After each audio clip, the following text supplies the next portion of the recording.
spending millions of dollars on soccer stadiums. I've asked Jim Lembke, former state senator Lembke, to join us at this hour because he and I have had conversations on this in the past, and I saw some posts earlier today on social media regarding it. Jim, Merry Christmas, my friend. Merry Christmas, Mark. Good to be with you. Good to have a few minutes of your time today. I appreciate that. Give me your thoughts on this. I suspect that you're pretty much in agreement with Governor-elect Greitens. Boy, that's for sure. And you know, I'm really encouraged also, Mark. It's refreshing that somebody who runs for office and then wins that office actually sticks by their guns as far as what they said they were going to do when they were campaigning. And one of the things that Governor-elect Greitens talked about was ending this practice of government picking winners and losers, of us handing out tax credits like candy.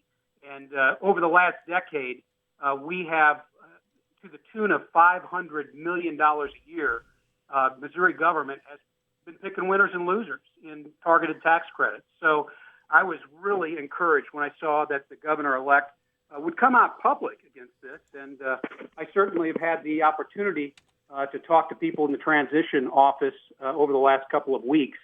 And they are not at all happy that Governor Nixon and this administration are rushing this through the process. And they are doing that. They called a special meeting in December, and also this meeting that they're going to be having this week was moved up as far as their December meeting is concerned. So they're trying to rush this thing through before the new administration takes control on the 9th of January. Well, you know, I was having a discussion with someone the other day.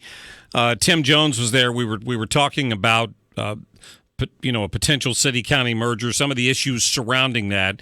And part of my point was with the city, they're ready to go back to voters and ask for a tax increase to ask people to go to the ballot box and support the idea of more public money spent on this stadium. And they can't pay their bills as it is. It sounds to me like Governor-elect Greitens has a good grasp on what we need to do at a statewide level to avoid mistakes like that going forward.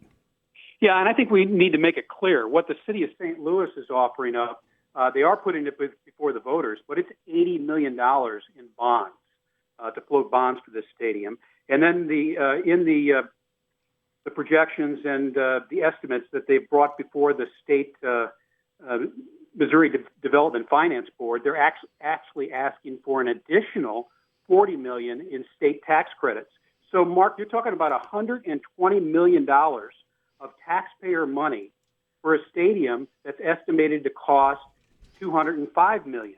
So the taxpayers are asking to foot the bill for 60% of this stadium that, we won't be reaping any benefits from that coming back, into our pockets.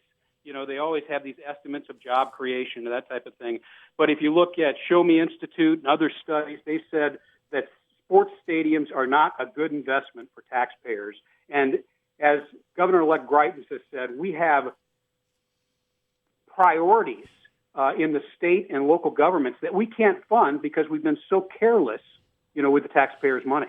Yeah, it's a good point. I'm not quite sure why this. I mean, I'm not a fan of TIF financing at all. I'm really not. But I understand with the vacuum that was created with the loss of the Rams, the city wanting to attract another major league sports facility in here. But it looks to me like they need only look at their history.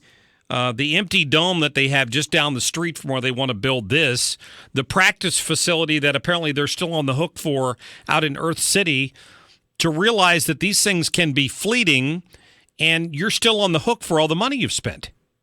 Well, exactly. And that dome, that empty dome, is we're still on the hook for that for, I believe, another 8 years, paying $12 million a year of taxpayer money on that thing. So, again, I mean, I applaud Governor-elect Greitens and the idea that he wants to slow this down, make sure, that it's something that is a good investment for the taxpayers and not rush this thing through.